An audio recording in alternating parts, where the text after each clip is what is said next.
First of all, a warm welcome from our side to the second webinar in the course of the SUTP-Webinar series. The topic of today is promoting sustainable urban mobility, and we will have a focus on many aspects of marketing sustainable mobility actually. You will see that this doesn't only regard public transport as marketing a particular mobility service, but that also walking and cycling must be considered as products of sustainable transport systems, which may require some promotion and marketing activities. What can be done in this respect, we will be enlightening in the next 60 minutes. So first of all, please allow me to introduce today's webinar team a little bit. We are already in the middle of the introduction. So my name is Matthias Meerfort. I work in the Transport Policy Advisory Project from GIZ, which is based in Eschborn, Germany. As a part of our project activities, we are working also within the Sustainable Urban Transport Project in the field of capacity building on urban mobility issues by providing publications and training materials in many languages on our web pages sutp.org, and also by organizing and conducting training courses and implementing long-term projects in partner countries of the German Development Corporation. The main presentation today will be given by Santosh Kodokula, who is working as Eco-Mobility Global Coordinator. ICLE is a network of more than 1,000 towns and cities in more than 86 countries, and they are working in many different fields like governance and climate issues, as well as in the field of mobility. What ICLE is exactly doing, Santosh will later on explain us a bit in more detail in his introduction. Afterwards, after the presentation, we will have still room for quite an open discussion where we are also interested to listen and to share experiences from you, which are the participants of our webinar today. Please allow me also to give a short technical introduction yet. We are using the GoToMeeting software. During the presentation, please, I'm sorry for something inconvenience. Please make sure that your microphone is muted during the presentation while you are not speaking in order to avoid any interference. And please also turn off your webcam. In case you should have any question or technical problem, and also for the later discussion, please make use of the chat functionality. If you raise a question here, we will also take it up later and reply to it at adequate point and time. So far this is it from my side. If there is any further issue, as I already told, please use the chat functionality. And I would already like to give over the word to Santosh Kodokula, who will lead us through the next 40 or 50 minutes.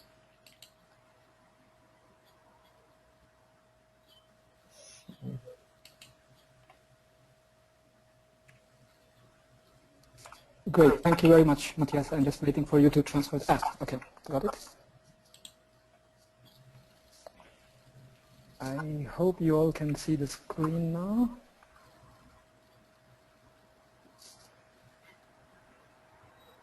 I'd be glad if anyone can confirm they can see the screen.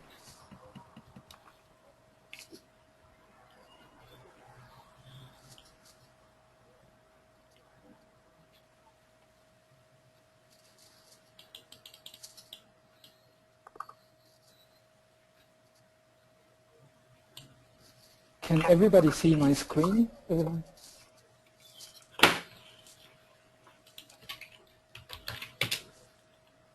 Yes, perfect. Thank you very much. So before I start the presentation, just to go with some shameless marketing about what we do in ICLE in urban mobility. as Matthias was mentioning, we have various programs at EK, consent to climate change, governance, and we also work in urban mobility through our initiative called Eco-Mobility. And under Eco-Mobility, we have 3 different projects. The first one is called the Eco-Mobility Alliance, which is a network of cities that are doing great things in transport to bring them together and allow cities to share their experiences in urban transportation and promote sustainable transport in cities. The second project we have is called the Eco-Mobility Festival. The idea of the Eco-Mobility Festival is to create an experience for people in a city on how a car-free lifestyle would look like.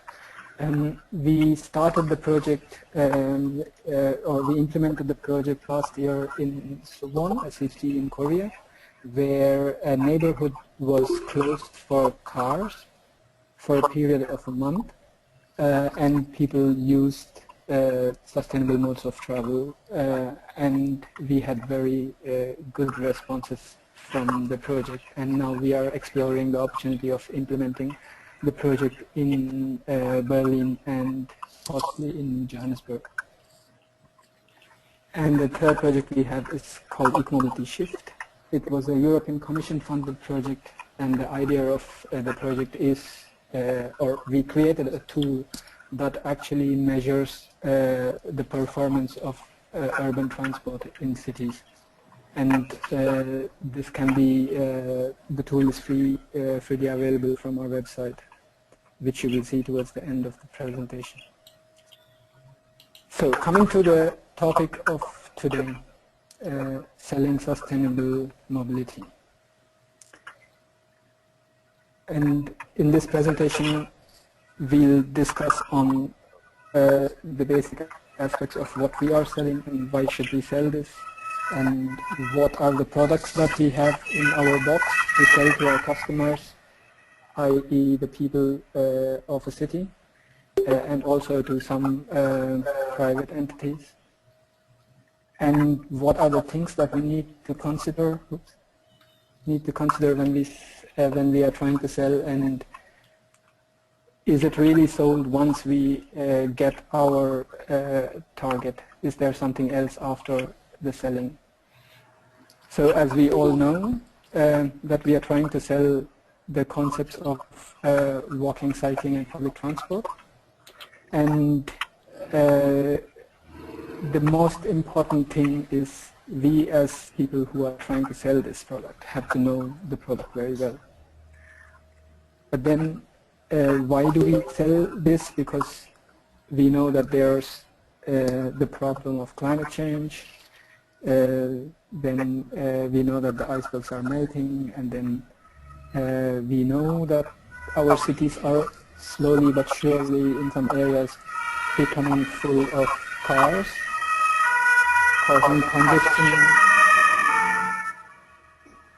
leading to air pollution and other social problems like highways separating communities and only a certain group of the city being advantaged and the other group is disadvantaged, leading to economic crisis.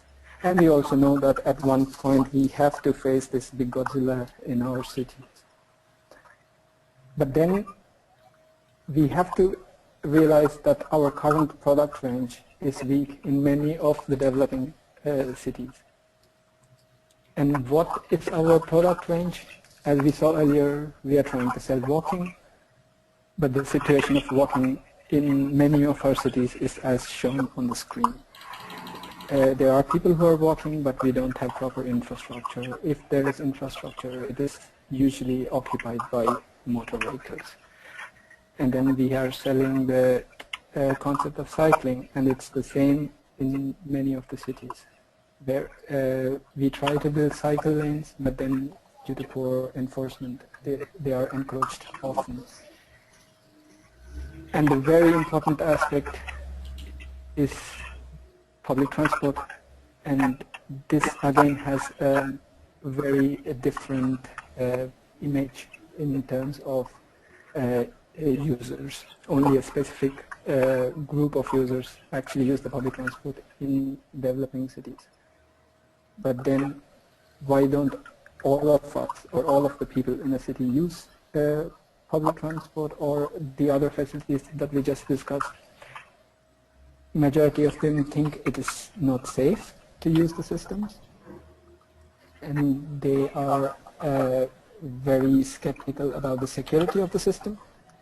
And in many places, people don't know how to use the system or when to take, for example, the bus system, or if there is a bike sharing system. People don't know how to use the bike sharing system.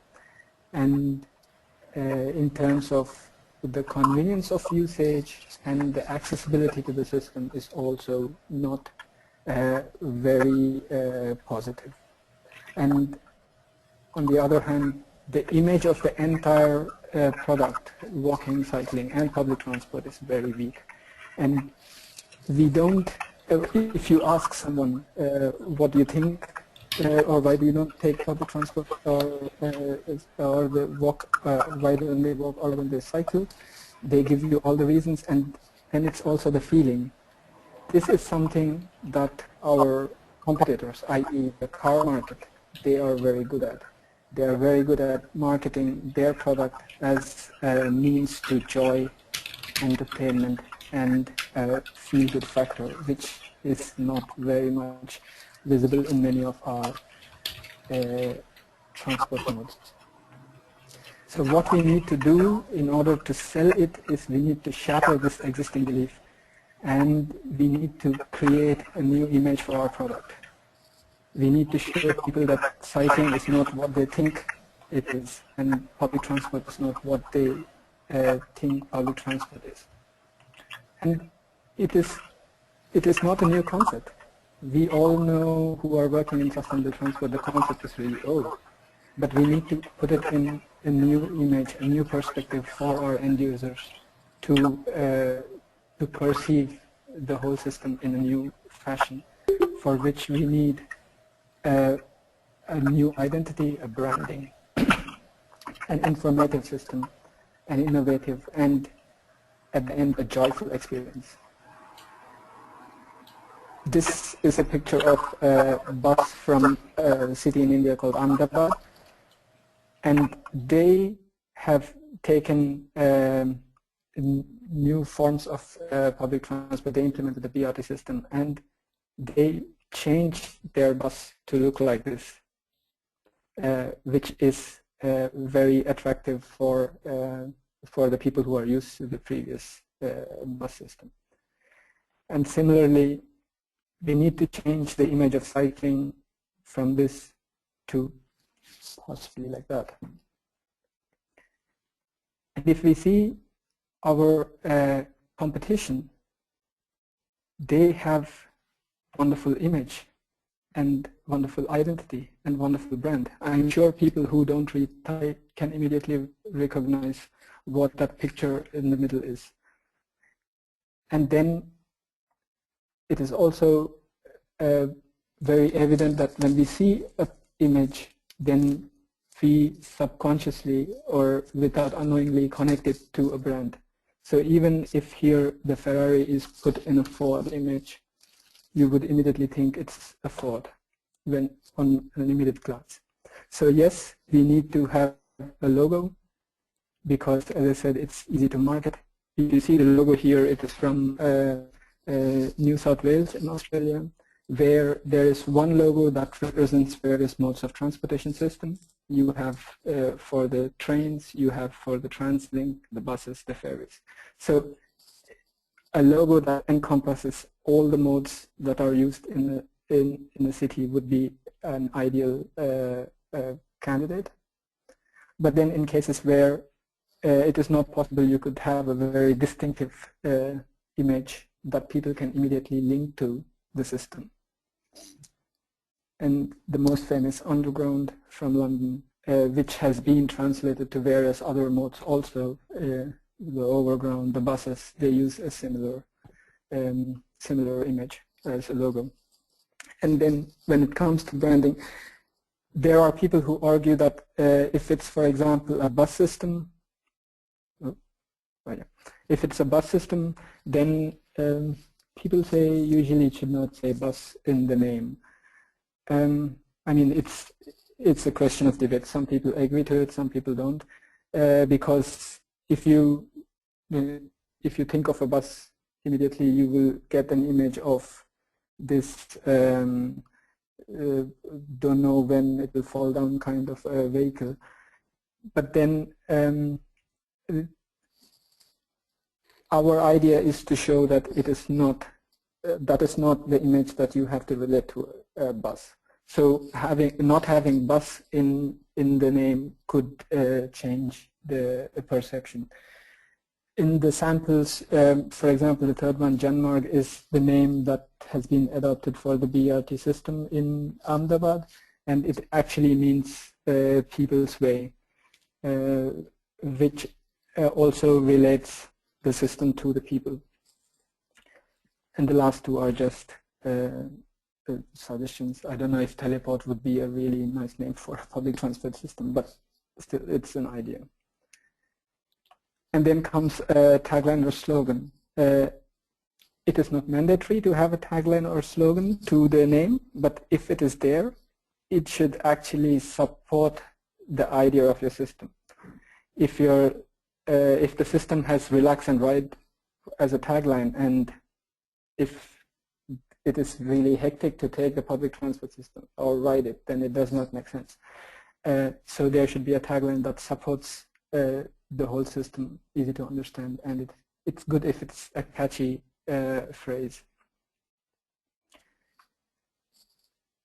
Once we have ruled out the logo, the name, and the tagline, then it comes to real service delivery. So how are people going to,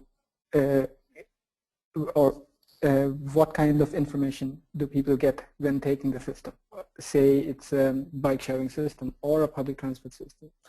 The most important thing is people want to know when they can get on the bus, or when they can take or when they can use a bike sharing system, and where do they have to take it, and is there any special knowledge required to use the system, and if they are inside this bus station where they have to go and board the bus, and how easy is it for them to interchange if they're going on a longer route. Are there any special facilities, like are there toilets at the bus station, or is there information about people with special needs? Is there a facility? And information like such is essential for commuters. And also having direct information programs. So for example, if you see in the picture on the screen where there is a small tent set up by the busway from Brisbane to give information about the route of the system, when and where the people can use the system, what is the service, area of service, and stuff like that, which is very important for people to know that they have the service. Sometimes people have a bus stop right behind their house and they don't know that they have one because they don't use the system. And then how convenient and how accessible is the whole system? There is many people give an excuse that, oh, I don't take the public transport because it does not fit exactly to the time when I need it, or I go to a movie late night and then I don't know if I still have the bus service, so I don't use the bus. So this is something that the system also has to keep in mind when creating convenience and schedules. And also how accessible are the stations or the whole system itself for people with special needs. And if you are a cyclist, then you would really want to take your bicycle with you on the train or on the bus. And this would be a really nice thing for cyclists and to attract cyclists. And people also want to know how many different modes they can use with the same ticket. For example, in Germany you can have the same ticket and you can go on 3 different modes. But it is not the same in many places. And then as the implementer of sustainable transport, it is good to have technology on our side. And increasingly people are using more and more smart technology. People have smartphones, people try to use apps for everything.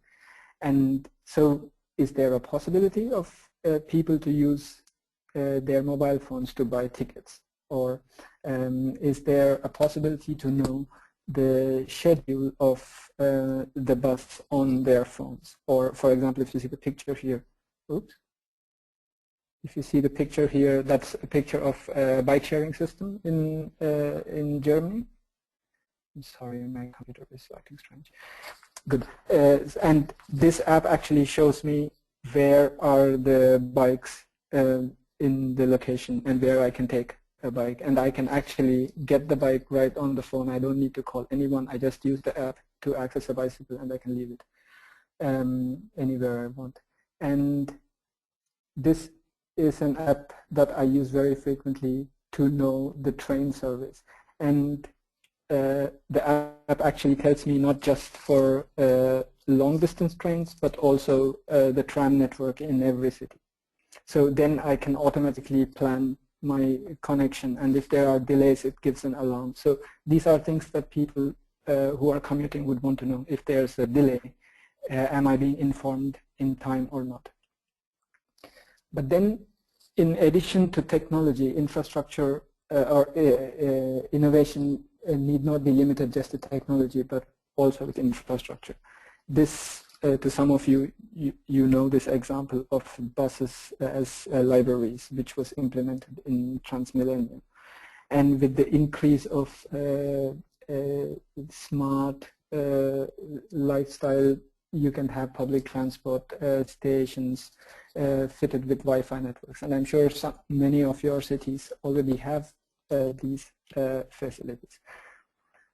But in addition to that, this is one experiment that they've conducted in London. Because for example, for a bus commuter, waiting time at the bus station is also counted into their travel time. So if they have to wait for a long time at the bus stations, that is a deterrent for people to use buses. Because car users, they count their time door to door, and they think that they are at a benefit, they are advantaged because they can take their car right from outside their door. But bus users have to wait for a long time.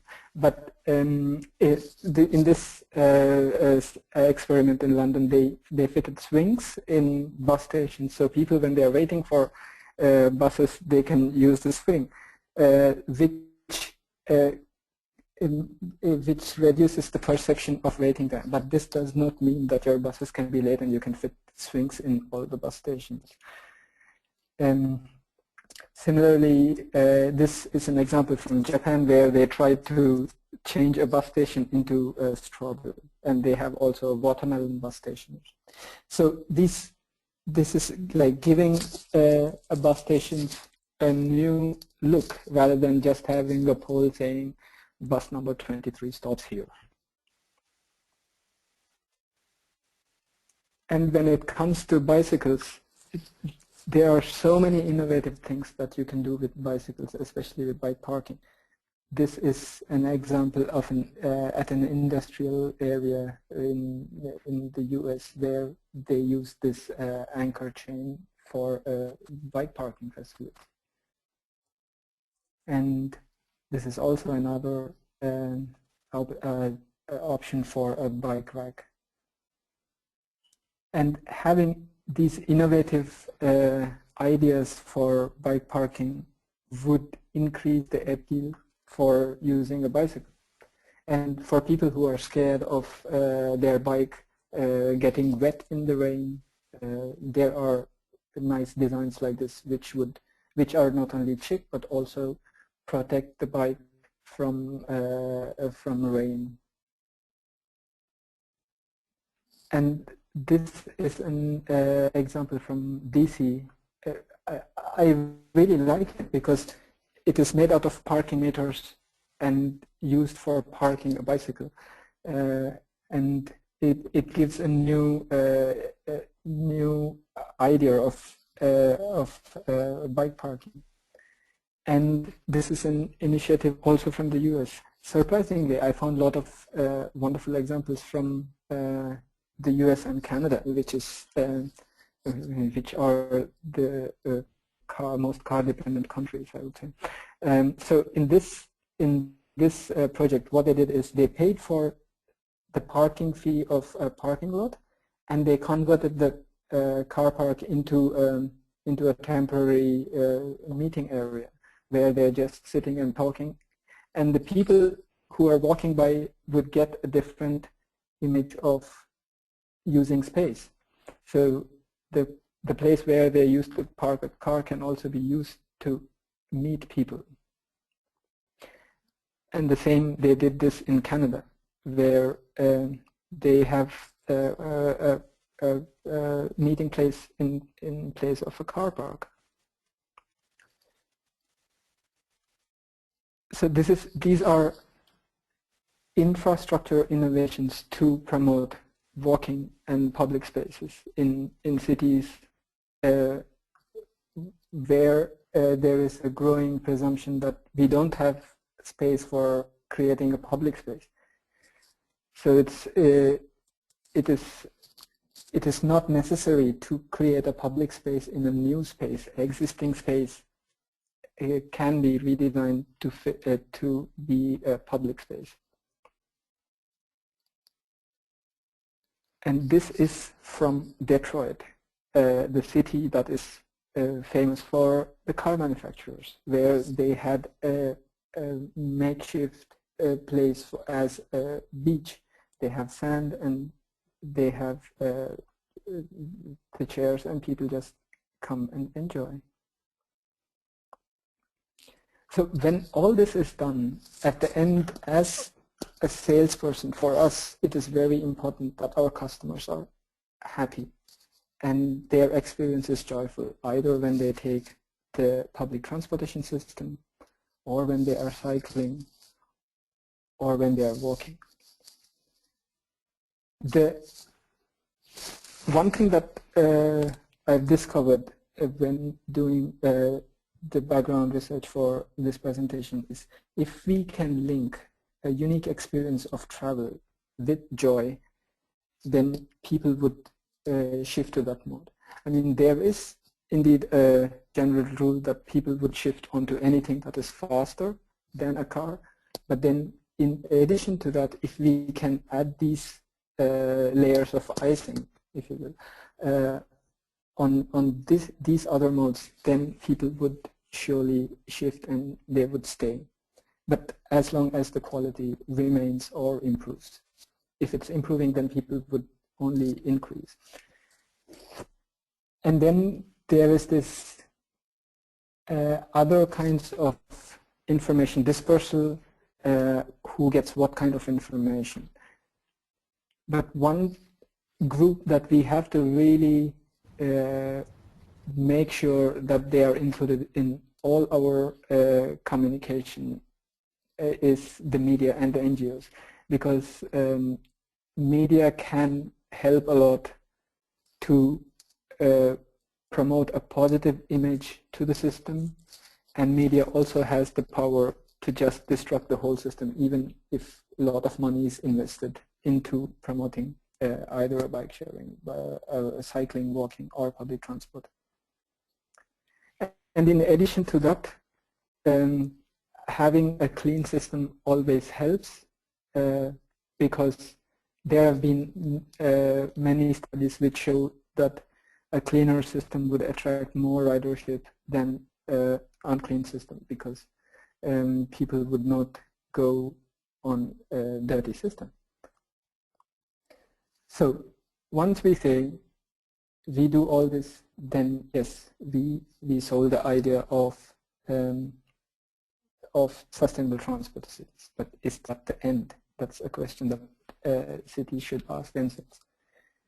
There is the idea of selling or marketing it never ends. It's always a cycle. It's also always a cyclical pattern. So we provide and then we market, and then we have to measure what people think and what is their perception about the system. Has it changed or not? If it did not change, why did it not change? What were the things that were not included that people actually wanted or people actually needed? And then we try to provide these facilities, and we try to integrate, and then again we market. So this is a system where if we follow this measure, provide, market, then we have a higher ridership, and i.e. more revenues into the system. So in order to bring the whole thing back, so we know that our current products in our cities are not so marketable because of their inferior image, because there's a lack of service. They don't serve all the people or all the groups of the society. And it is also very clear that there is no unique experience or joy in the current modes. And people say that if you can design sustainable transport, or if you can attract children onto modes like walking, cycling, and public transport, then it's a really good system, because children would get excited and they feel the joy. And if we can create such a kind of a system, then we are already halfway there. And then we have to include this distinctive image of a brand and an identity, and involving the media and creating a positive image is very, very important. Oh, that brings me to the end of my presentation. Thank you very much. How do I?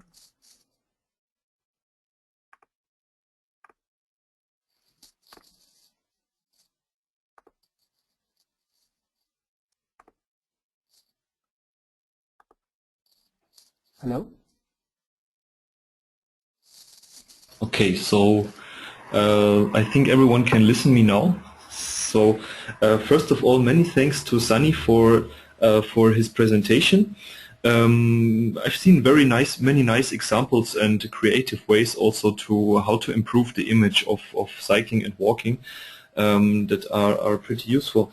And also many thanks to the participants especially from Latin America, which despite of the early hour took part in the webinar. Unfortunately, I think also we due to this time scheduling, we lost some participants, but we will consider this issue when we are planning our next webinars, so that also participants from other regions will have the chance to participate at a pleasant time. Please let me switch over to the discussion. I will have to search the slides still, so this may take a moment. Okay.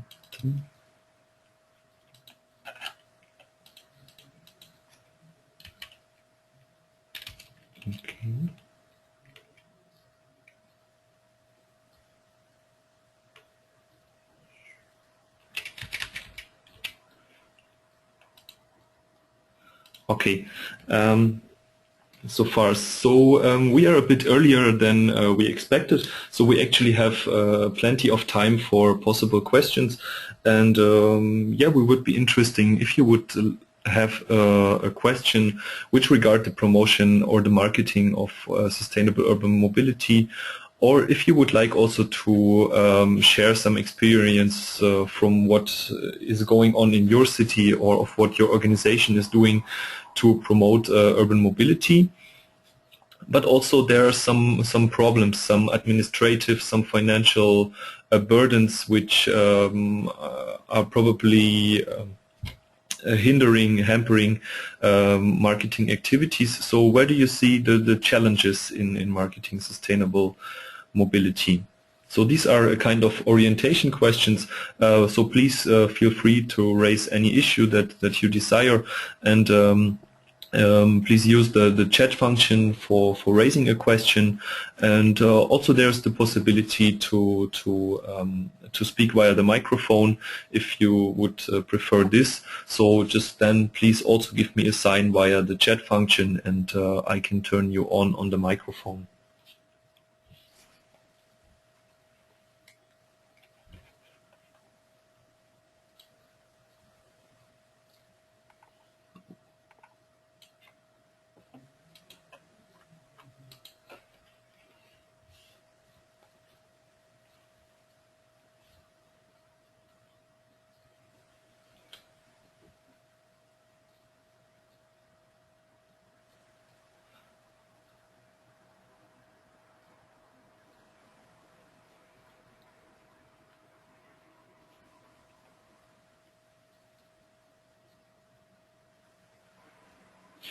So okay, we have a question from Ellen Vera from La Paz in Bolivia about how to measure actually the satisfaction of public transport users, and what studies may be considered, or what systems, methodologies may be used to measure the satisfaction of public transport users.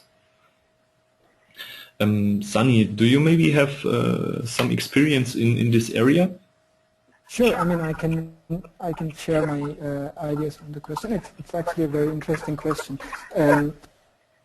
You would know, or if you want to measure the satisfaction of public transport, you just see the ridership.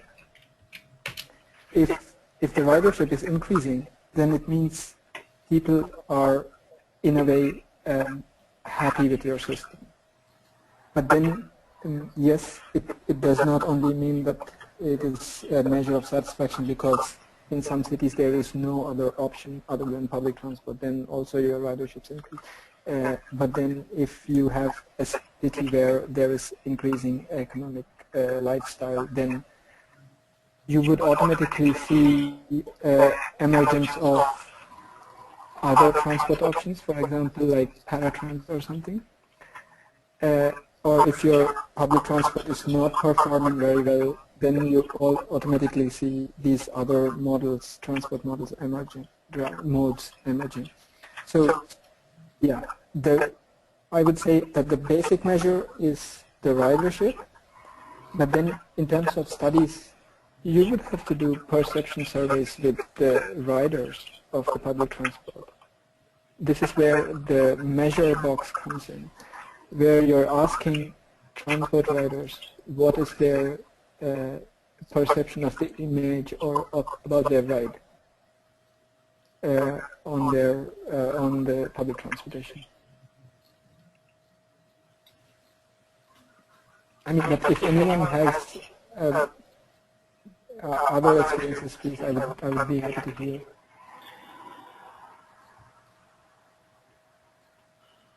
Yes, Sunny. So thanks for answering these questions. You are perfectly right. Also, I'm not the perfect expert in measuring customer satisfaction in Germany, but for sure the transit alliances and the public authorities which are responsible for organizing public transport services, they are conducting extensive activities in actually measuring the customer satisfaction, and also to measure where they have to improve themselves still. So I cannot name exact studies now, but I will also ask my colleagues and look also again on my hard disk drive, because I remember some technical papers which I have on these issues, and which are also comparing the performance of different public transport systems in Germany, and I may share it with you then later on as well. And if anyone else would like to contribute something, also please feel welcome.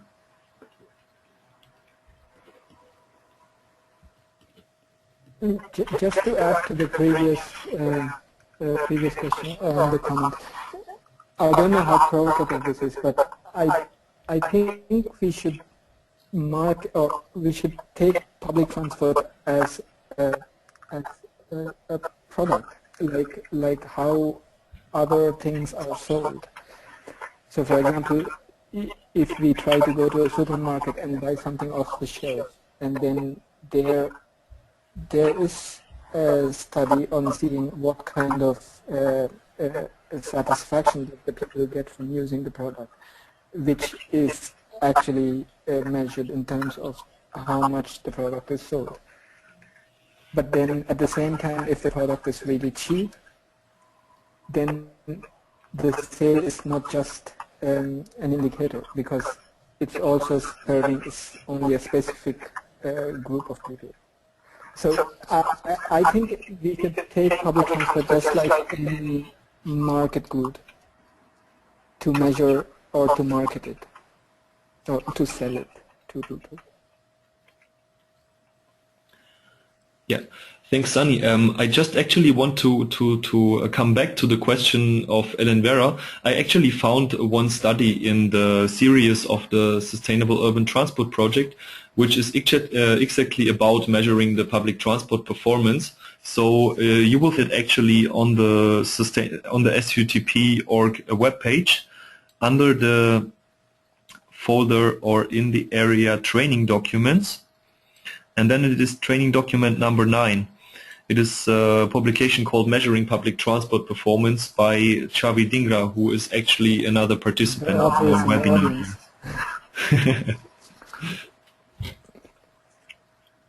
Okay, so far to that. And there has been another project, another question from Xavi. Xavi has a very interesting question. Where should we start? Yes. So, in order to sell it, first you will measure the current status from the people. And media is one of the channels of selling it. Right? So, I mean, there are various channels. So, you can have options like giving special offers to people, to sell, and these are various means. And media is a channel to distribute these means to the end users. So yes, I think you should start with the people to measure the status quo, and then go to the channels for attracting the people. Does that answer your question, Shana?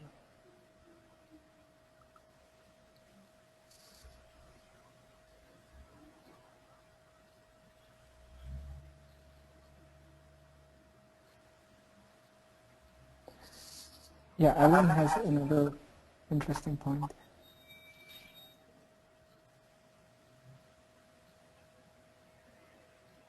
So, as I said,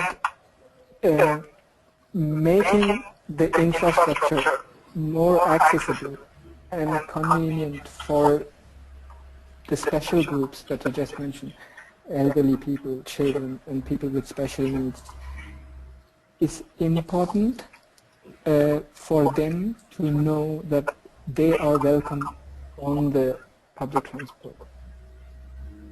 And also for cycling, I mean, you can make safe bicycle lanes. If you ask people in developing cities, why don't you bicycle, they would say, like, it is not safe. I don't want my kid to bicycle because I don't know what kind of an accident he or she will be involved in. So making these facilities and the infrastructure safe for kids and elderly is itself a good start to market the product. And then when it comes to the tools of marketing, then we use various promotional campaigns. For example, cities do car-free events, car-free weeks. For example, the European Mobility Week that happens in Europe and many other cities are actually related to this initiative, where they have this whole week, and they call it In Your Town Without Car or something like that. So there they try to show that they are doing a lot of activities and initiatives, they, in a sense, the cities, show that they have these facilities for walking, cycling, public transport. So then this is attracting people and use the system. Yes. Does it answer your question, Alan?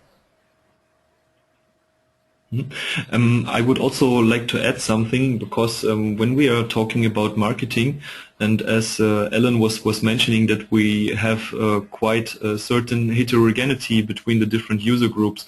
So we have people with disabilities and elderly people and children, but also just the normal working commuters and probably business people as well, who actually could also afford their private car. And if we want to attract those people to a public transport system, for example, we must also be sure that, of course, the product that we are trying to promote is also meeting the expectations. So there's also a limited sense in, for example, in focusing the marketing activities on a certain user group if the quality of the system is not yet right. So the first step, as Sunny mentioned it beforehand, is to analyze actually the transport system. So where are the weaknesses, where are the strengths, and then to focus on the different user groups and to analyze where to improve the system and what marketing activities, what promotion activities can follow up on that. Yep.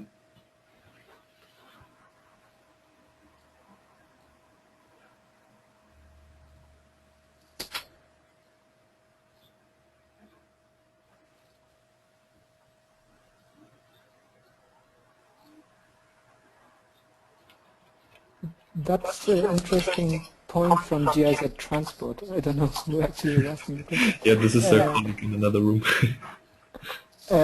Yes, user needs analysis and the involvement of potential users is actually in the step before the marketing, the planning, Annika. So in the planning phase, you have the stakeholder involvement. You have, when you're designing, you are designing for these special modes.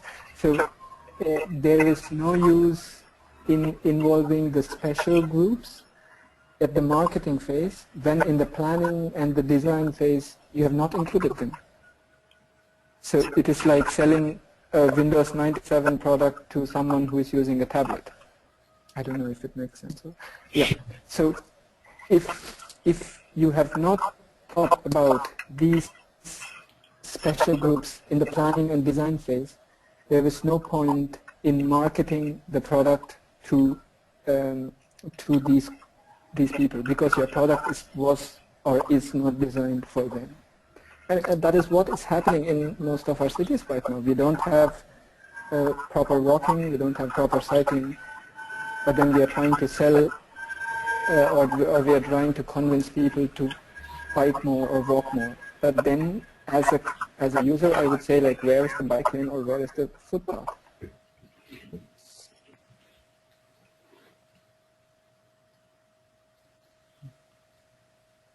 That's a very, very interesting point that Rebecca raised.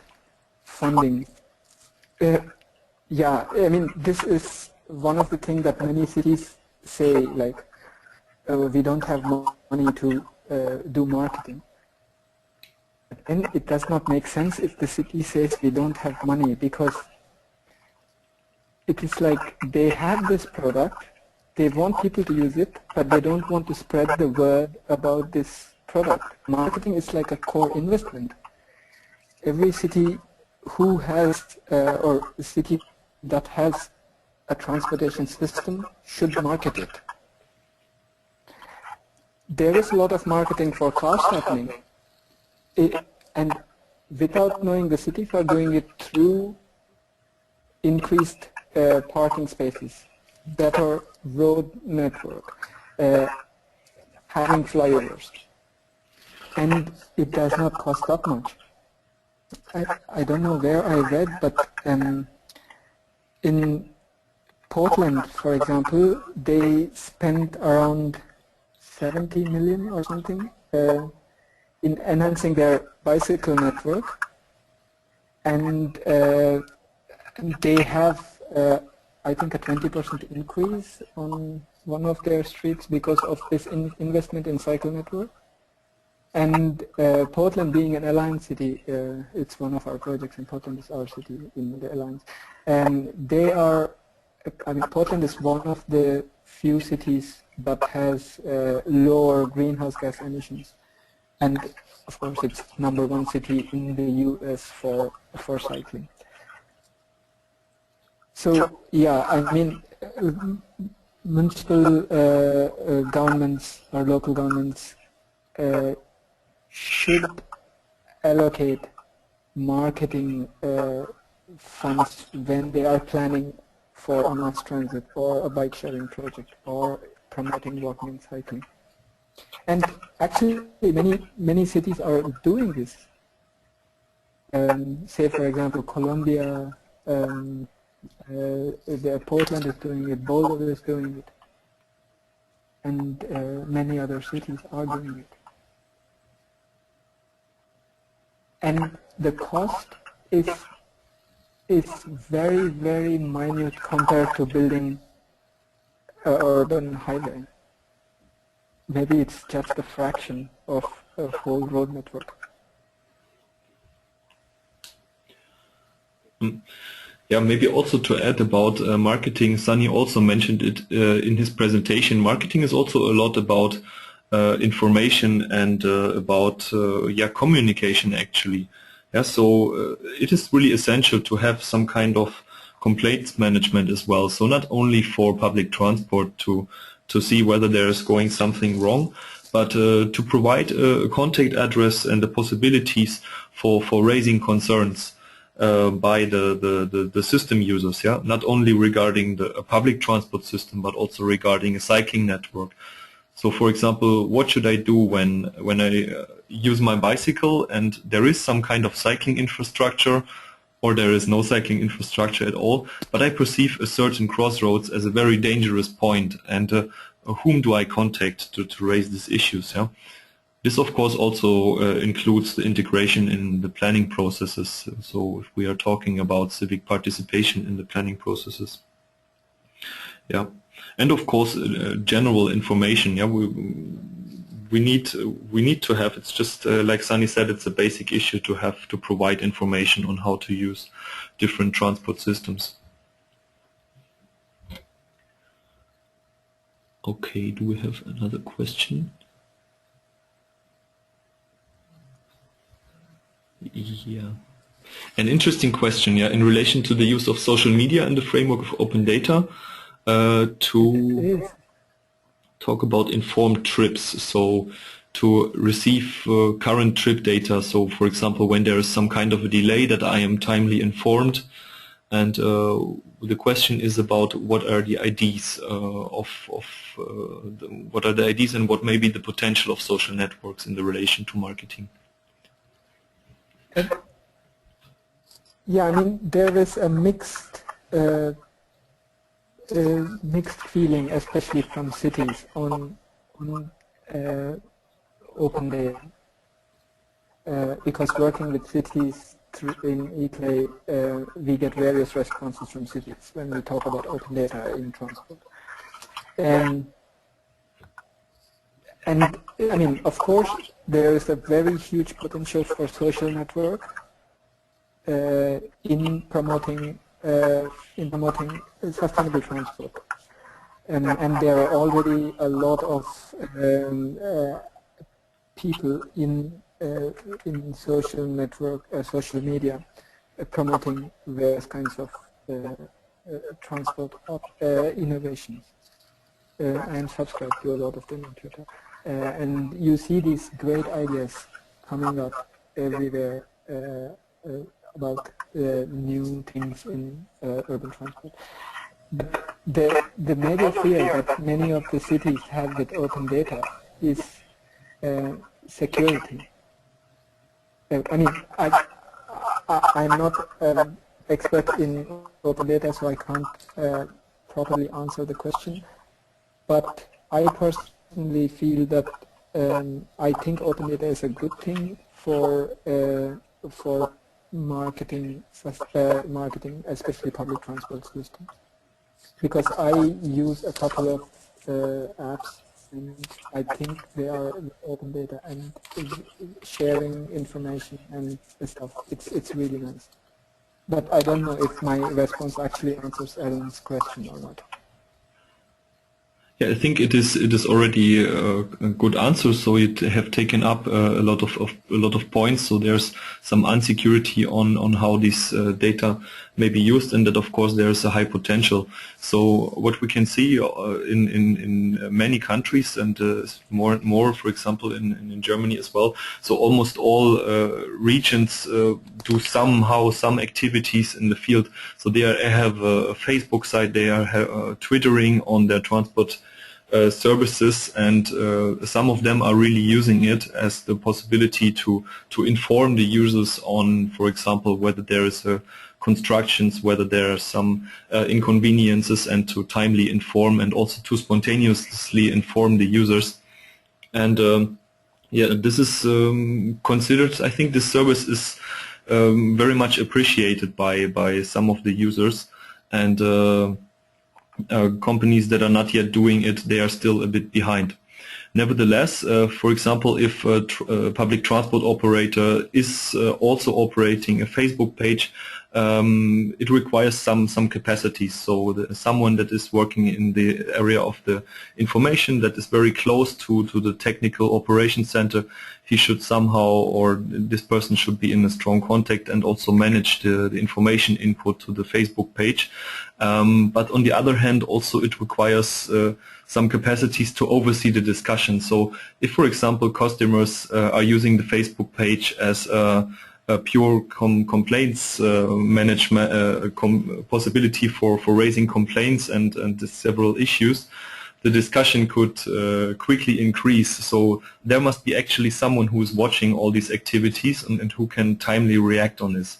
Otherwise, there is quite a chance that the reputation of the public transport operator may also be damaged. On one hand, for example, the city of Bremen in Germany, they took a very innovative approach with social media and the online presence completely. For example, they have this website where people can actually tell the city government that there is a pothole here on my route to work, or this there is a breakdown, or there is something any grievances that they have with transport. They can just go onto this website and they can tell the city government, and the city government then takes the onus of rectifying the problem. So this is also in addition to what the transport operator is already doing, so that the city government also knows that the operator has so and so difficulties. So, okay, thanks once more. I've just seen that we are almost out of time. So thanks a lot again for the many questions that have been raised, and thanks to Sunny for providing the presentation and for extensively answering to all the questions. To finish, I would like to also give you some information on further sources on our work from the side of GIZ, from the Sustainable Urban Transport Project. So please find us on the web pages SUTP.org, and you will also find further information on the activities of GIZ in the field of transport and mobility on giz.de/transport. We are also active on Facebook and on Twitter, as well as that since a few months our photo database on sustainable urban mobility is active on Flickr, and you will find here a lot of different pictures that may be used in presentations or also in publications. Yeah, we invite you to make use of these sources. And the last link also provides you to further sources, to our compendium of expertise, knowledge, and to all the sources that have been mentioned before. The presentation itself I will share with you later on via mail, and as soon as it is technically possible, I will also upload the recording of this webinar to our capacity building platform capsut.org, and any further information will be available at SUTP.org as well. And in case you have any further questions, you are welcome to contact us, for example, via my mail address, Matthias Merford, GIZ.de. And to finalize this, I would like to focus or to introduce you a little bit to our new capacity building platform capsut.org, which is going to launch in the next weeks. So it is intended to be like an international platform where many actors and organizations are invited to contribute their non-commercial activities, capacity building activities. The site will contain a course calendar, so where you can always find information on trainings in your regions, information on webinars and on other e-learning offers. Yeah, we will, as soon as the website starts, so till date there is still an old layout already available. As soon as the new layout is officially launched, we will also inform you via mail. So thanks once more from our side, and if there are any further questions, please don't hesitate to contact us.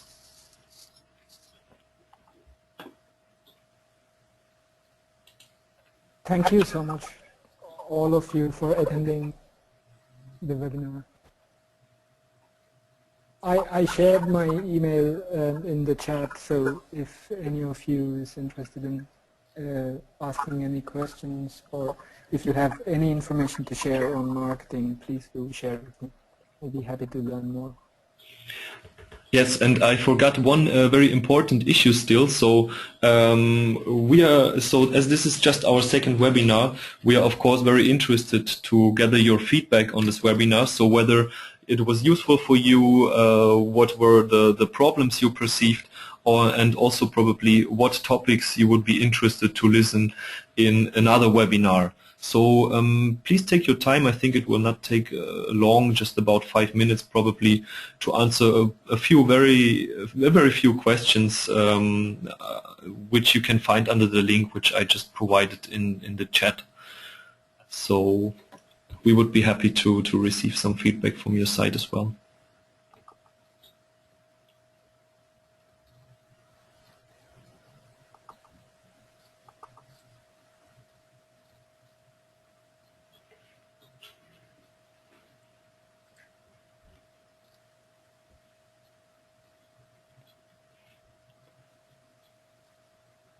Okay, so also officially I will say goodbye to you. I will leave the window, the session still a little bit open, so if there are any further questions in the next 10 minutes, we will probably have the possibility to answer them. Otherwise we are available via mail.